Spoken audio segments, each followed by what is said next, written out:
I'm your Slocum 23. You're joining me for Open Heart, second year, chapter 8, Fair Game. After another long shift, you, Sienna, Jackie, and Kyra have come to unwind with a drink and a game of pool at Donahue's, but you can't seem to focus on the game. And that's why they call me Dr. Sink. Nice. The shot, sure, but the name is terrible. Sienna takes her time lining up the next shot. She concentrates her tongue between her teeth. Oh, poop. Jackie bends down to line up a shot, slamming the white ball across the table so hard it nearly skips over the edge. Whoa, what did that ball do to you? Sorry, it's been a day. I had to spend an hour and a half with a patient who had been dealing with a serious abdominal pain for a month at home. She only came in at all because her neighbor found her in the hallway, writhing on the ground. Is she okay? She'll live, but she'll have a few less feet of intestine than she would have had she gotten her weird hang-ups and come in when the stabbing pain started. That poor woman. I can't even imagine suffering in silence for that long. Jackie shrugs and lines up her next shot. What about you, Casey? Another day in paradise? Honestly, I can't stop thinking about how Mass Kenmore poached our research grant. I can't believe how petty that was. Petty, sure, but you can't really blame them. They need the money as badly as we do. Have you talked to Aurora about it, Casey? No.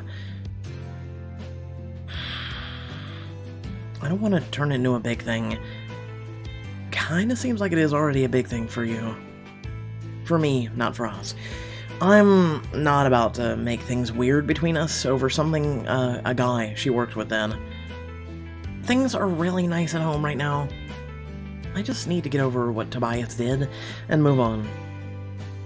Nah, what you really need is a little revenge, Casey. Bryce strides over, catching the end of your conversation. He sets 5 bottles of beer on the pool table and hands them out. What kind of revenge? The sweetest kind. Public humiliation. Oh, is there a plan? Do we get to get all sneaky and subterfuge, like when we hijacked Declan's briefcase? Calm down, 00 Tiny. I just mean that we're gonna kick their asses in softball game next week. The what now? Mass Kenmore and Edenbrook play each other in a game of softball each year. They've won the last 4 years, but this year we're gonna turn it all around. Bryce, how exactly we're gonna do that? Easy. This year, Elijah and I are on the team. I believe that Elijah has the strategic brain to turn a sinking ship around, but what are you bringing to the table? Charm, talent, and looks. All equally important in softball. You should sign up for the team. All of you. There's still a couple spaces open. Sports are not my thing. I'll have more fun cheering you all on. My oncologist says I'm supposed to take it easy. And I'll have more fun laughing at you when you dive for a ball and get a face full of dirt. How about you, Casey? You're down to show Mass Kenmore who's boss? Sure, count me in. This will be a good chance to make them pay. I want the astronauts on the International Space Station to see the humiliation from orbit. I'm gonna boo them so hard. Hell yeah, that's the fight I'm looking for. Now, who's ready to lose to me at pool? I'll take that challenge. Sienna, Jackie, and Bryce reset the table, while you and Kira take a seat at the nearby table. Kira grimaces and holds her hand to her sternum. Hey, you okay? Yeah, just chest pain. You'd think I'd be used to it by now. How are your treatments going? Awful, but they're not exactly supposed to be fun. Anyway, it'll be over soon. That's a relief. A little while later, you help Bryce carry her empties to the bar as the others get ready to leave. So, does you being out this late mean Kiki's gone home? Nah, she's at home watching TV. Bryce, have you called your parents yet? No. They want to talk to me about this. They can call. And they haven't? Nope. They've been calling Kiki, but she's ignoring them. If they're not gonna make any more effort than that. You see a flicker of hurt steal across his face, but then he shrugs with forced nonchalance, taking the cue. You pivot the conversation. So, how are things going between you two? Bryce runs a hand through his hair and lets out a long sigh. Not great. I don't know how to talk to her. But you know how to talk to everybody. I'm pretty sure you could charm an IV stand if you tried hard enough. Kiki isn't an IV stand. She's a snarky 15-year-old who likes to get under my skin. He sags. I don't think I'm cut out to be a parent to my teenage sister. You don't need to be, just be a friend. Kiki's alone in a city where she doesn't know anyone. The kid needs a friend to talk to, so be that. How am I supposed to switch modes like that? Find out what she likes. Why don't you take her shopping? I guess we could swing by the mall. Exactly. Buy her some clothes and listen to her. Get to know her again. And if it's still awkward, at least you'll have plenty of distractions around you. That's actually a great idea, but I'm going to be more successful with someone to stop me from tearing my hair out if the conversation goes south. You mean that literally, don't you? You know I don't joke about my hair. I do have the day off tomorrow, and Bryce clearly needs the help. Join Bryce and Kiki at the mall to snag a new outfit of your own, and help them understand each other better. You'll also get a chance to spend some one-on-one time with Bryce. Monster! Treat yourself. Throw it in the bag. You can wear this outfit with your white coat. Oh, okay. Yeah, that'll be working well. Bryce engulfs you in a relieved hug. You're a saint, Casey. Her Holiness will see you and Kiki in the morning. You arrive at the mall the next morning to find Bryce and Kiki waiting for you.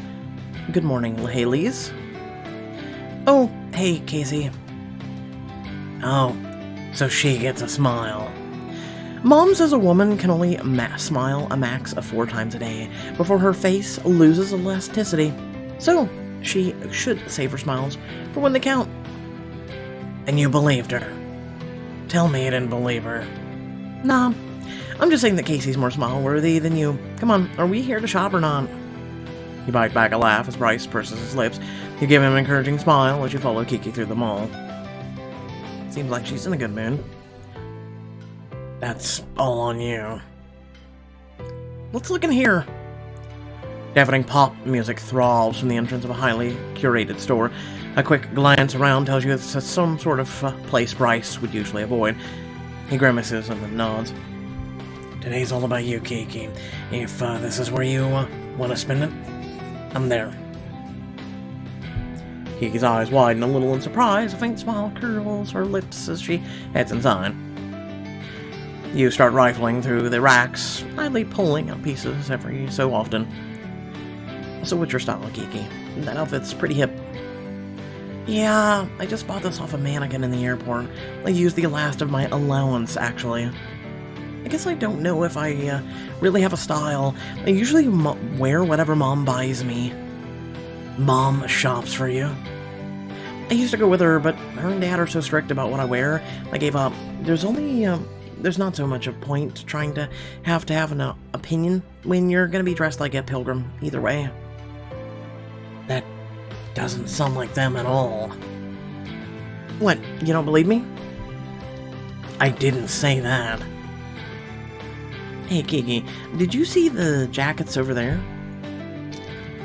Kiki gives Bryce a stormy look and stomps away across the store to the rack you've pointed out. You turn to Bryce, trouble. Bryce...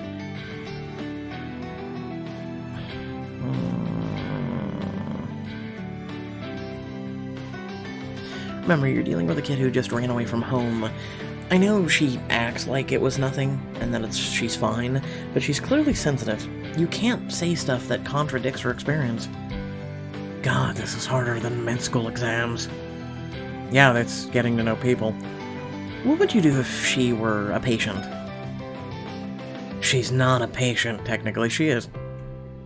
She kind of is. She came to you for help, and she's not saying why, which means you need to listen to her and diagnose the problem the hard way. You're right. And you're also clearly a workaholic. Oh my god! Kiki. You and Bryce rush in the direction of Kiki's voice and find her holding up an edgy but chic outfit. Wow, you were quick. It's easier when you're not shopping for yourself. Who are you shopping for? Casey, obviously. Actually, I'm kind of liking what you've come up with there. Don't act surprised. Well, are you gonna try it on or not? Grinning, you duck into the dressing room, reappearing a few minutes later in the new look. Just move on. I have no input on this. Not right now. Well, what do we think? Give me your honest opinion. We're having a girls' day out too, so Kiki. She squints, dramatically sizing you up. It's official. I'm a fashion genius. Gotta say I agree. Kiki moves to a rack of beautiful fox leather jackets. She gazes at one lovingly, running the material through her fingers. Kiki, you should pick something out for yourself. That's okay. Mom and Dad would totally have a fit if they saw me in anything from a store like this. Why? The store carries all kinds of high-end brands. Exactly. Everything in here would be too flashy. Bryce frowns and goes to say something. He then stops himself and he thinks for a moment before speaking. You want to talk about it? Kiki looks at her plain sneakers, twirling a strand of her hair nervously around her finger. I'm not supposed to draw too much attention to myself. With your clothing? With anything. I have to do all these super hard classes and get good grades so that I can get into a great college, but I don't want to be the best in any class, because then the other kids will hate me even more. That's insane. That's what life is as a kid. I think that they think that they're helping, that like, if I make myself super ordinary, the other kids will forget who I am and want to be my friends. And that doesn't work. And how's that working out? Awful. All the other kids have hated me since Liliana King pushed me into a wall on the first day of 5th grade. What? Why? Because her parents had invested in our parents' company just before everything blew up. They lost everything. She told the whole school. It's not like I can be mad about it. Like hell you can't. You're not mom and dad, you're a kid. Do your parents know this is happening? I told them, and they said I should just work harder to show the kids I'm just like them. And that's when the clothing thing started. And then I became weirdly dressed kid with the criminal parents that everybody hates. Kiki, Now Bryce through the conversation. Bryce, was that how it was for you? Kind of. The other kids all hated me as soon as the news about what Mom and Dad did blew up. But I never had to dress or be a certain way. It was the opposite. Mom was so busy selling out Dad that she pretty much ignored me until he went to jail. I was so invisible to both of them, it felt like I was haunting the place. You weren't invisible to me. Did you miss him when he left, Kiki? Yeah, he promised he'd call me every week. He lasted about 3 months. I'm so sorry. I got wrapped up in college, it's no excuse. I should have known it would be hard for you to grow up there. And I really should have known Mom and Dad would do something to ruin your life. You just always seemed like their special little angel. I thought you'd be okay. Yeah, well, I'm not. Bryce opens his arms to her, and after a moment's hesitation, Kiki throws herself into them. That's what I was looking for.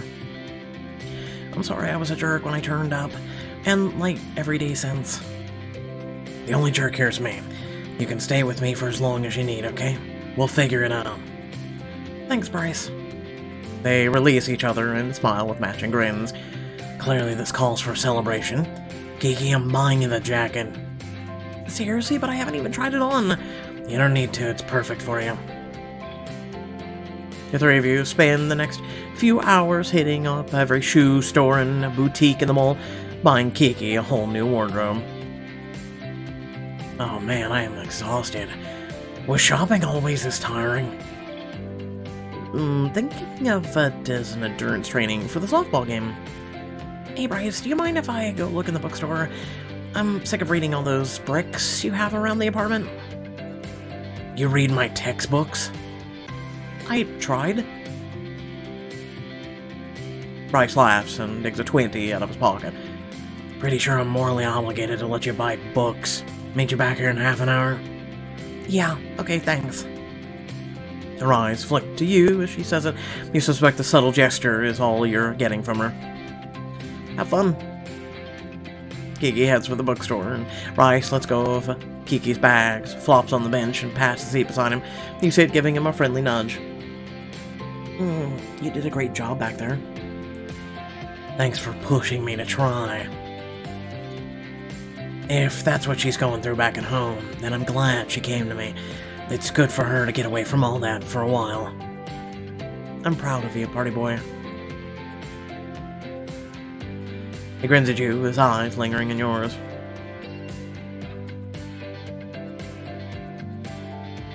You brush your hand lightly against Bryce's. He takes the hint, letting his fingers tangle in yours. It feels kind of like a date. Maybe in a past life. I haven't asked anyone to go to the mall with me since I was Kiki's age. Would you have asked me to go to the mall if we'd met when we were her age? In a heartbeat, would you have said yes? Of course. I would have had a major crush on you. It would have been mutual. You smile warmly at each other. Kiss him on the lips. You lean over and press your lips to Bryce's. He smiles against you, wraps an arm around your waist, sliding you across the bench until your thighs press tight against each other.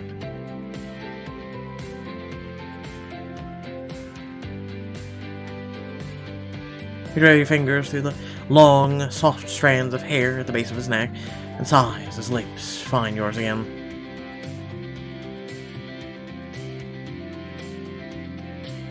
There's a scandalized grumble as shoppers pass you by, but you pay them no mind. All that matters is that you're in the arms of the most beautiful men in the world. And he's yours. Men. Keyword. Most beautiful men in the world. Okay. Do you two maybe need a room? You and Bryce spring apart, smiling ruefully. Oops. Sorry. Kiki sits on the other side of the Bryce and brandishes another shopping bag. Check it out. There was a sale. She proudly shows off her 3 sizable books. When did you become such a nerd? Keep talking like that, and I won't let you borrow them when I'm done.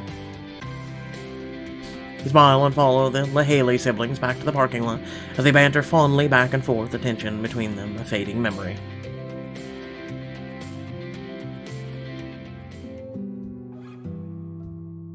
You arrive at home that night, just as Aurora emerges from her bedroom. She's still in her crumpled work outfit, her eyes tired.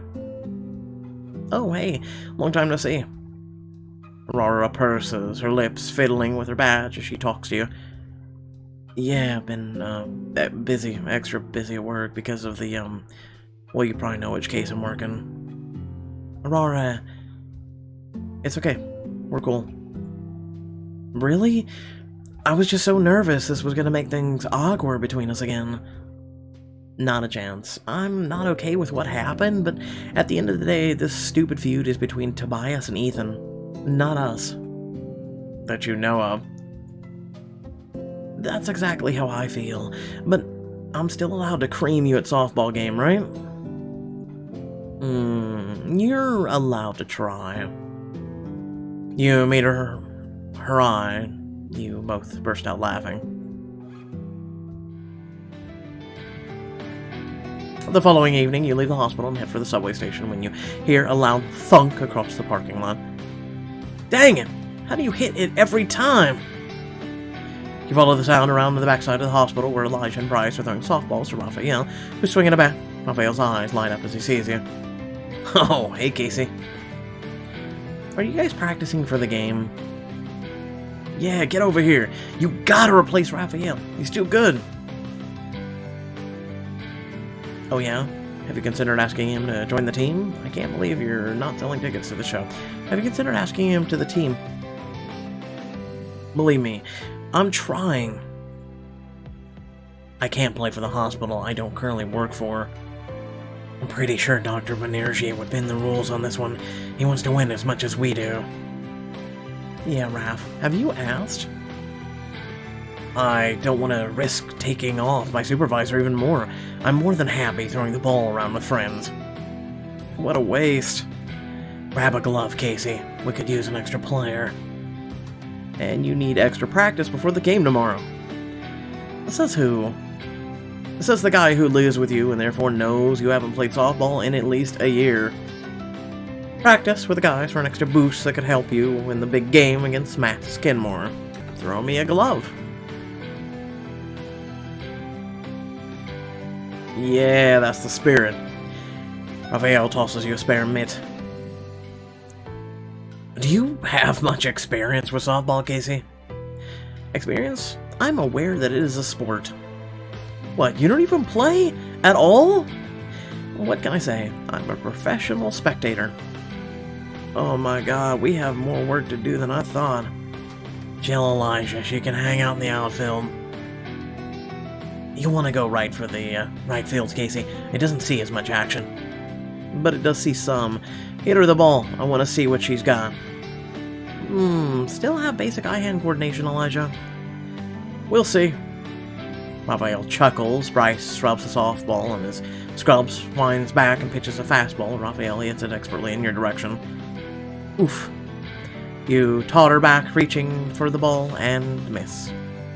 That was pretty close. There is no close, catch or not. Good thing we're practicing, superstar. Casey needs to warm up. Let's practice throwing around in the infield. The four of you spread out, you fling the ball at each other, hearing the nice pop of the ball hitting leather echo in the lawn. That was a hell of a hit back there, Raph. Oh, it was nothing. It was awesome. He's been batting 1,000 all night. Did you play on a team when you were younger? I played in high school. We won a lot. Raph hero, jock with a heart of gold. I can see it. Raphael blushes and catches the ball. Oh my god, you were a jock, weren't you? Maybe. Why are you so embarrassed? Because it's embarrassing. People treated me like I was some sort of king in high school. Because I was big, tall, and I was good at sports. Even my teachers kissed my butt. Sounds fine so far. Sure, it was great at the time, but then I graduated and realized that I didn't want to coast anymore. I wanted more for myself and my community than anyone expected of me. And on that day, Superman decided to use his powers for good. What an origin story.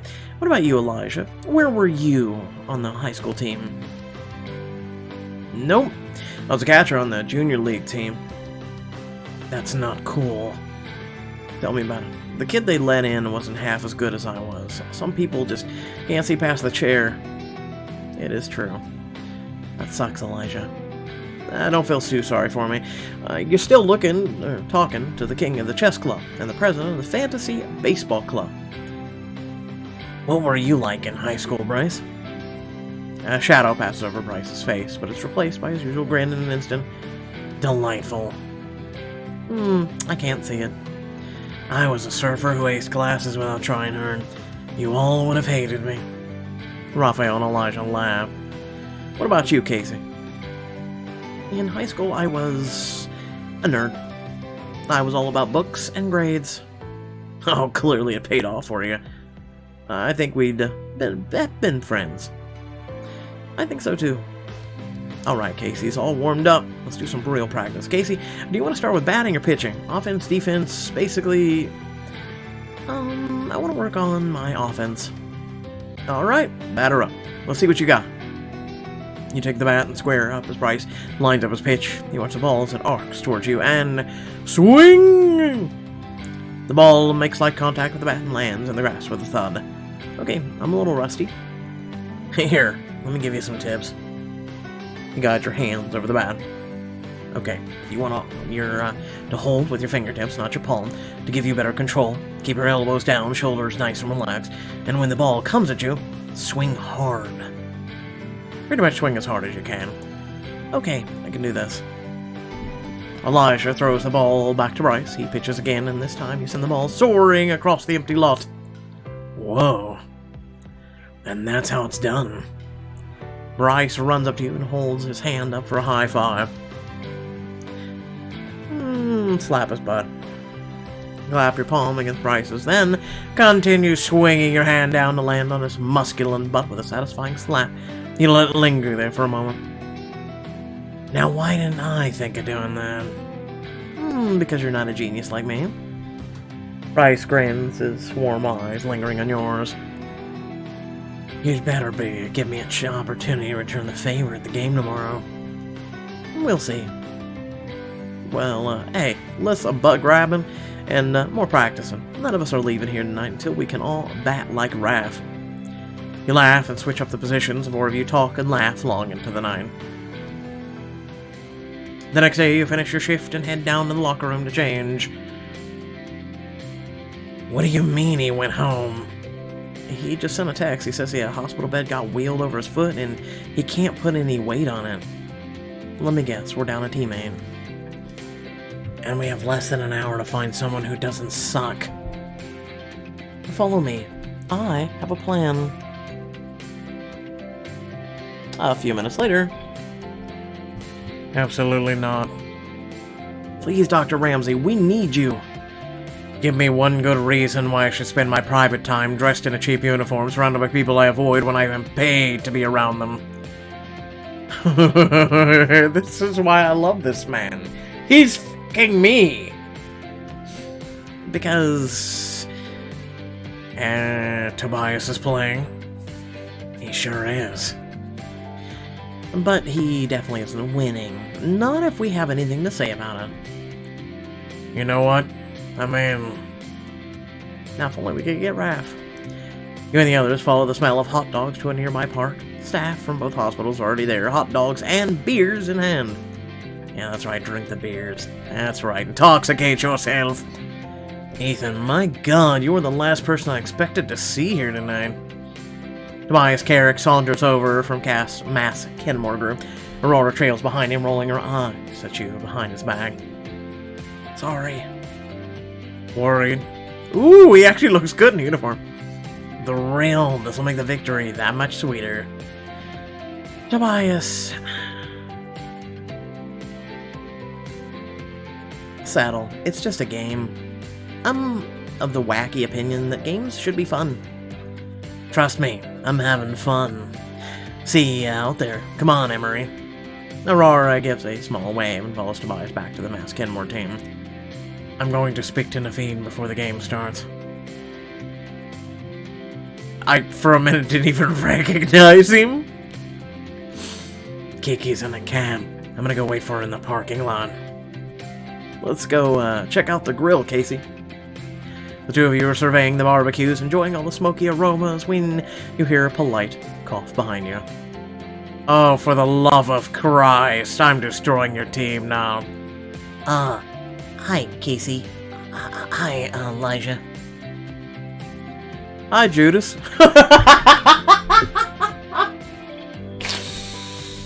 You know, Elijah, we could be best friends.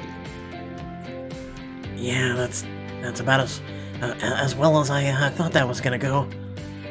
He looked tentatively. You glanced down at his uniform. So, you're playing tonight? I play pretty often now, actually. I got really into it after Elijah took us all to that game last year, remember? Oh yeah, I remember. Oh, well, Mass Kenmore has a bunch of casual teams, so it was a good way to make new friends. Okay, Judas. Elijah snorts, Landry's face falls, you meet his eye, remembering the guy you thought of as your friend, the same guy who stabbed you in the back over a different competition.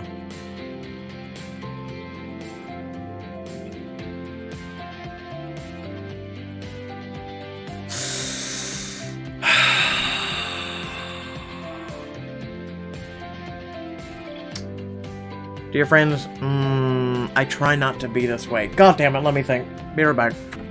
Nope, you know what? My entire life, I've rolled over and been like, yo, I'm happy to see you there. When, you know what? F you. Do your new friends know to watch their backs around you? I deserve that. You deserve a hell of a lot more than that, Landry. I guess I'll, see you both on the field. We'll be watching you.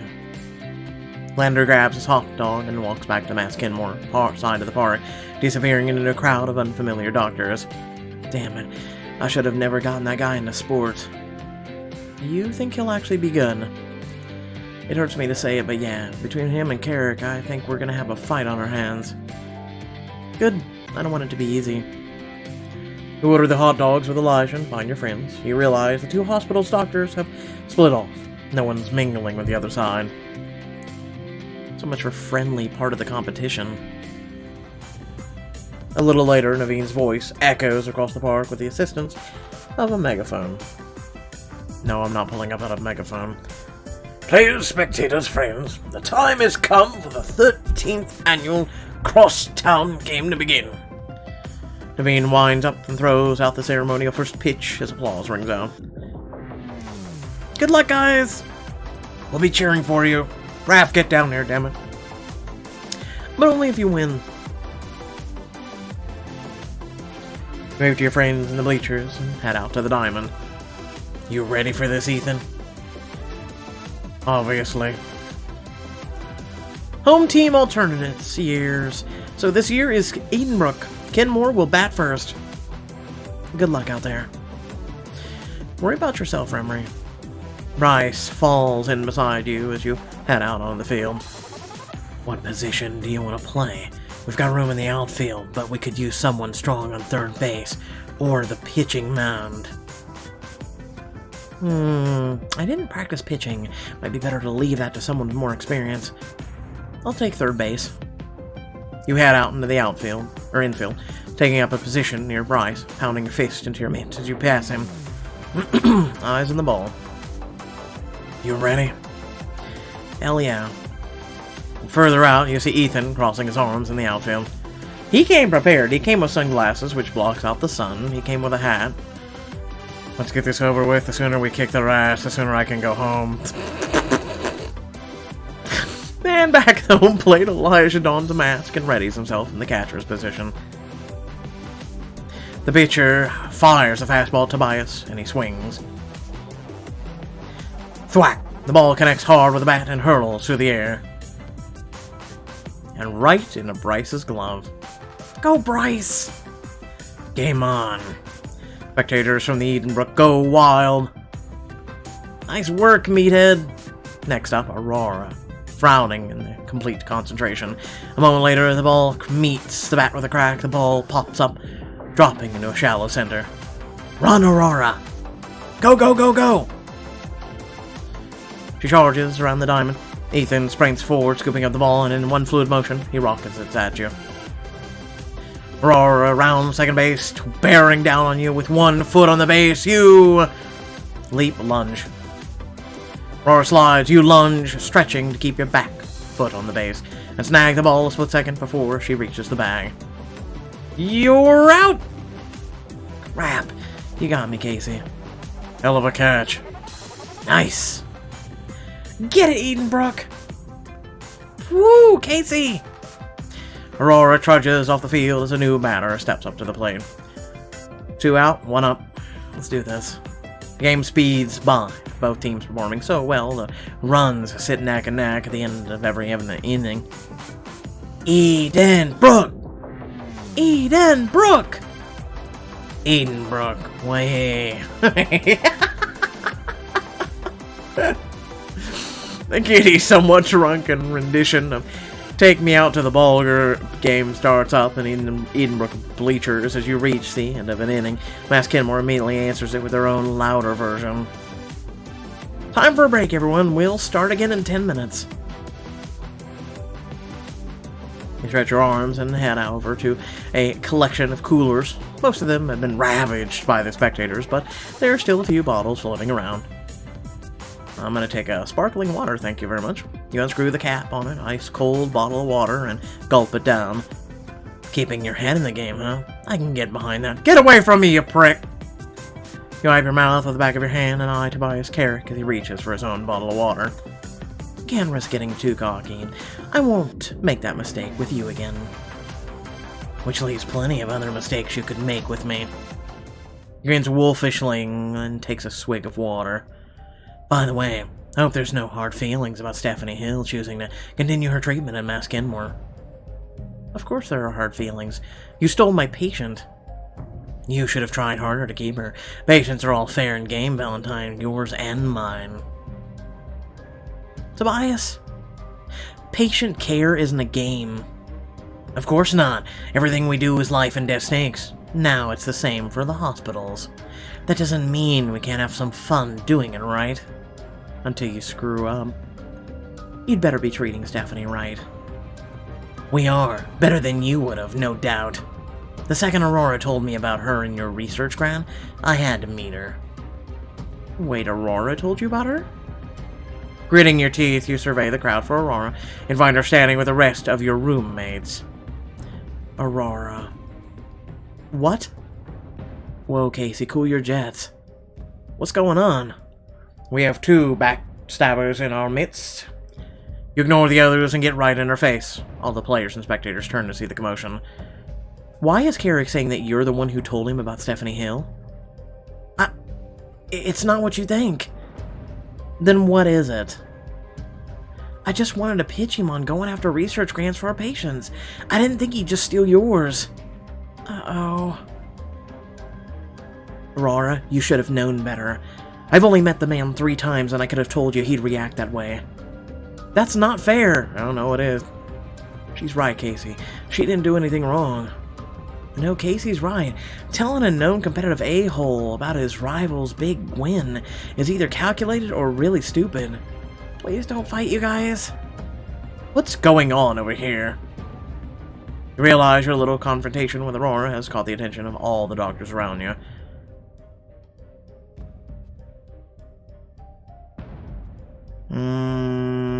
Mass Kenmore is a hospital full of cheats. No, we don't have proof for that, but nothing's going on. Everyone be chill. But it's too late. You lit a spark in a tinderbox. I'm gonna tell you once, and only once, to step away from my resident, Terrence. Or what, Ramsey? I'm not some farm exec you can slug in the face. Yeah, Ethan. Let's not throw around threats we both know you won't follow through on. Oh, for the love of Christ. Here we go. Just give me one excuse. Players and spectators from both hospitals crowd in around you and Aurora, unleashing a storm of jeers, insults, and vicious small talk until... Game on! You and Aurora share a long, stony look as the teams reluctantly separate and head back onto the field, muttering angrily. The sun goes down, and there's a distinct change of energy as the game resumes. Both teams are intensely focused on winning. The goodwill and playful rivalry of the first several innings dead in the water. What playful fucking rivalry? And there was no goodwill. Go Newman. Damn it, run like you mean it. We can't afford any screw-ups. By the bottom of the last inning, Kenmore is up 2 runs. We're gonna win. We only need 1 more out. At the place, Bryce sends a grounder skipping past Landry, making it to first base and advancing Ethan at second. I'm up. Focus, Valentine. You got this. Keep us alive. 1 more out and it's over. You're the winning run, Casey. Stay alive and we can still win this thing. Are you serious? Okay. You let out a deep breath and take the bat. You can do it, Casey! Come on! Mess them up, Casey. Annihilate them. Whoa, I'm so sorry. Where'd that come from? You grip the pad on the mound. Tobias smirks, ready to hit you with everything he's got. He releases the ball. Raise the bat and swing. Crack! The ball sails into the night sky, arching higher and farther. Landry stumbles backwards to the warning track. I got it. I got it! Hey, Landry! Screw you and your backstabbing shit. Oh, he leaps at the fence. But it's too high and the ball streaks over the wall for a home run. Edenbrook wins! I can't believe it. Eat it. Start believing then. Casey, you did it! Walk off 3 homer? Are you serious, Casey? You're gonna be in local sports news tonight. You flip your bat and trot around the bases, 2 wild cheers from Edenbrook bleachers. As you step on home plate, your friends engulf you in a group hug. You were incredible! We won! Several feet away from the team, Ethan catches your eye and smiles. A short while later, you're packing up to leave when you sense someone behind you. So, was that worth dragging me down here? Ethan, I regret nothing. I came to mess up Mass Kenmore, and I definitely achieved that. Ethan gives a wry smile. You look at him, and sharp lines of his face are more dramatic in the floodlights over the field. I get the feeling your head wasn't really in it tonight. It's softball. My head was never going to be in it. You brush your hand against his. It's as much as you dare in such a public place, but the brief feel of his skin against yours sets your heart racing. I know, it's more than that. Talk to me, Ethan. Ethan's eyes meet yours, reflecting your yearning back at you. His voice is soft, almost inaudible over the crowd of doctors preparing to head home. Not here. Then where? I suppose you could come home with me. I have a new recipe I've been looking for an excuse to try. You cook? I do, often. I find it very meditative, actually. It allows me to get through my thoughts in order. Join Ethan for a night of cooking. You'll be able to help him fix an important relationship, and perhaps rekindle your own. Let's go.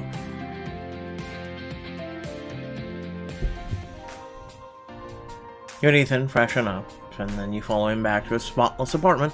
The curtains are thrown open, the bay glittering quietly beyond. So, what's this recipe you've been dying to try? Georgian stuffed chicken. On a random weeknight? Correct. Come over. Follow Ethan into the kitchen, raising an eyebrow as he sets a full chicken on the counter, pushing it towards you. What am I supposed to do with this? He sets a bowl of butter beside him. Get massaging. You awkwardly scoop up a handful of butter and rub it over the dimpled skin of the chicken. You'll have to do better than that. Rub it right in. Full coverage. He sets a generous scoop of butter into a pot on the stove and starts mincing an onion, several cloves of garlic. He seems strangely content.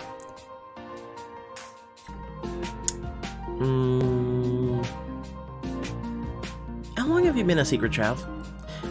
For about as long as I can remember. As in, you had an easy bake oven? As in, my dad liked to cook, and so he let me help him with all the easy parts as soon as I was old enough. That's painfully adorable. Did little Ethan have a special apron or chef's hat? No. He slides a garlic and onion into a gently sizzling butter. A delicious scent fills the apartment. He returns to the counter and roughly chops up a handful of cherries. My dad worked a lot.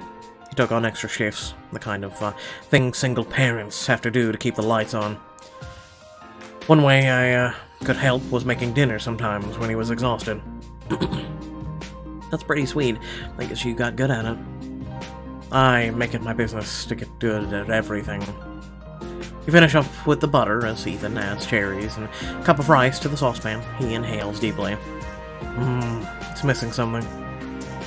Did you check the recipe? Recipes always tend to the safe side. Flavor-wise, what would you add? He pulls out some peppers and herbs from the fridge. Peppers. Ethan smiles and starts chopping the peppers.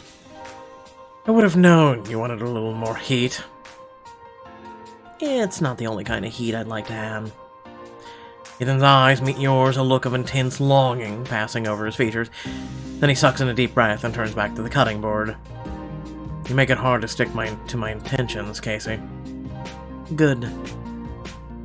The two of you chomp and stir until the delicious smell fills the whole apartment, but Ethan isn't any more forthcoming. So, are we going to talk about whatever's got you so... You spread your arms wide in Ethan's eyes. I suppose I did promise you an explanation. The thing is, I've been avoiding my father. But why? It sounds like you and him have a strong relationship. I can't stop thinking about what you and I talked about in the car the day we followed my mother. I always thought my dad and I had a decent relationship for two people with not much in common, but I've come to realize that I never tried to get closer to him because I couldn't truly understand him. Because he still loves your mom? Ethan nods soberly. The kind of unconditional love I could never comprehend it. He loves you unconditionally, too. Everything in the world is conditional, Casey. Everything. I disagree with that. That's actually the first time I'll disagree with him. My dad, he never pushes anyone. He never challenges anyone. He never demands anything out of anybody. What my mother did to us, it's like it didn't matter. And I needed it to matter. I needed what I do to matter. I take it that's not how your relationship with Dr. Banerjee was. The opposite. Levine challenged me in every single day. Still does. If I ever come up short of what I'm capable of, he lets me know. And you haven't talked to your dad about any of this? I have no idea how I'd start the conversation. So you're avoiding him altogether? Ethan adds the jalapenos to the pot, sighing heavily. Yes. There's a knock at the door. Ethan freezes. Just how long have you been ignoring him? Long enough for him to show up unannounced to make sure you're still alive? I better go answer that. That's a yes. You wash your hands, lingering in the entrance to the kitchen as Ethan answers the door. Yep, there goes our romantic evening. Hi, Dad. Thank goodness you're here. I was starting to worry about you. Sorry, Dad. I've been busy as usual. Don't worry, I understand. Steps in the apartment, stopping short when he sees you. Oh, but I see you have company. Hello again, Dr. Valentine. Don't mind me, Mr. Ramsey. We're making more food than two people should eat. Pull up a stool and help us make a fancy chicken. I see chicken that needs proper seasoning. Do you mind, Ethan? Add whatever you like, Dad. Alan pulls several bottles of spices from the pantry and shakes them liberally over the chicken. This chicken's gonna give us a little punch in the jaw. Okay, I like his dad so far. Smile at Ethan's eye. In some ways, they're very different. But you like seeing the echoes of Ethan and his father. Ethan takes the pot off the stove and stirs the sticky, spicy rice. Incoming. You and Alan move out of the way as Ethan starts scooping the stuffing inside the chicken. Alan clears his throat. So what exactly have you been busy with these past couple of weeks? Work. Same as usual. I see. It's just that until recently, we've always had time to answer my calls. Uncomfortable silence falls as Ethan fails to answer. You catch Ethan's eye, and give him a meaningful look. He shakes his head. Encourage Ethan to tell his father how he feels. You frown at Ethan and mouth. Talk to him. Alan looks at you, catching you in the act. Am I missing something? You look pointedly at Ethan. He sighed. Dad, I have to talk to you about something. Can you handle the bird? Sure. You two go talk. What's this about, son? He put the chicken in the oven as Ethan leads Alan to the couch and sits him down, reluctantly repeating what he'd told you earlier. I always knew you were still angry, but all this time I thought it was with her, not me. I just don't understand how you can still love her after everything she did, and I think it's put a distance between us. Love is complicated, Ethan. I thought you'd know that by now. You make sure the temperature on the oven is correct, then creep towards the door of the apartment. Casey, where are you going? Home. I think you two need some privacy. But the chicken... Bring me some tomorrow. But the chicken, leftover chicken, come on, man, I want it when it's fresh. Shut up. Ethan looks back and forth between you and his father, then nods grateful. Wait here, Dad. Casey, I'll walk you out. Can you get home okay? Sure, I'll call a car. You're about to order your car when Ethan lays a hand on your shoulder, turning you towards him. Casey. He pulls you close, one hand tenderly cupping your cheek. His voice is low and filled with longing. Thank you. Ethan. In a moment, his lips meet yours, arm slipping around you to pull you to him. You kiss him back fiercely, desperately. You've been wanting this for so long. Your breathing grows ragged as the kiss intensifies. Your body is thrumming with desire, but you force yourself to pull away and meeting his eyes. Ethan, what does this mean? I don't know. He kisses you again, softly and tenderly. We'll talk about it later. You nod, melting into him for another long, luscious moment, and then, with a lingering look, you tear yourself away, moving down the streets to call a car. When it arrives, you turn back to look at the building. Ethan stands just inside the entrance, watching you. You can't help but wonder what Ethan and his father are saying to each other, or what's left unsaid.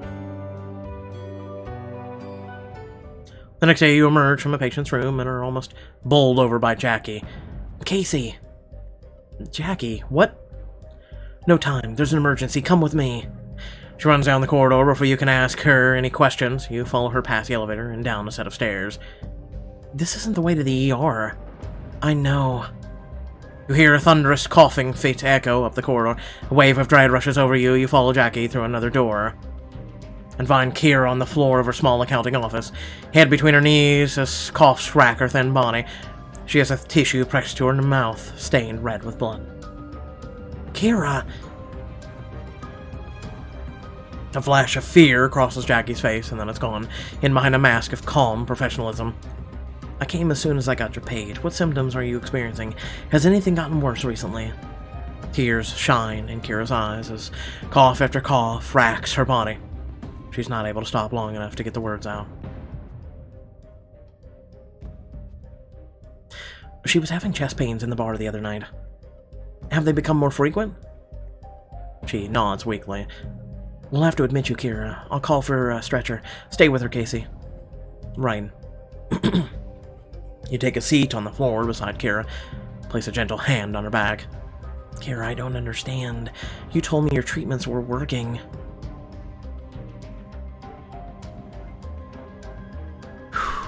It's called optimism. Kira looks at you with tired eyes, her breath ragged. No, I just said it would be over soon. Your friend just collapsed. Can you find a way to save her? Keep playing to find out. Oh, okay.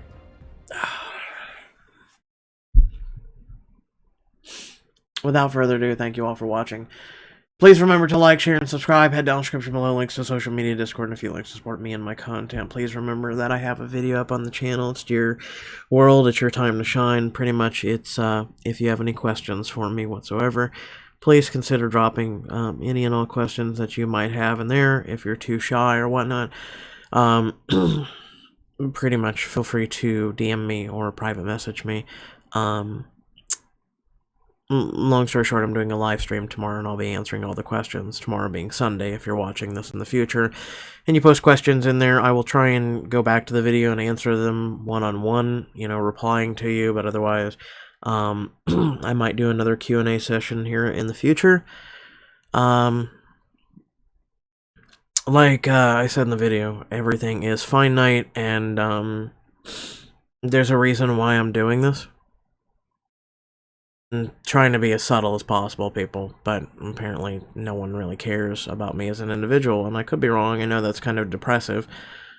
And some people I've talked to were like, wow, I don't get it, especially for how much you've done for people and whatnot. I don't know. Maybe it's just all shallow vein, and I'm just an idiot, and I had hopes and dreams, and they're just quickly slipping through my hand as if I'm trying to grip water. I thought I would vent, because what's happening to Kira, and also simultaneously this has been riding on me now for a while, and it slowly builds up every single day that continues to pass. Today I'm not doing so well, don't feel good, and yeah, anyway, thanks for watching, catch y'all later, peace.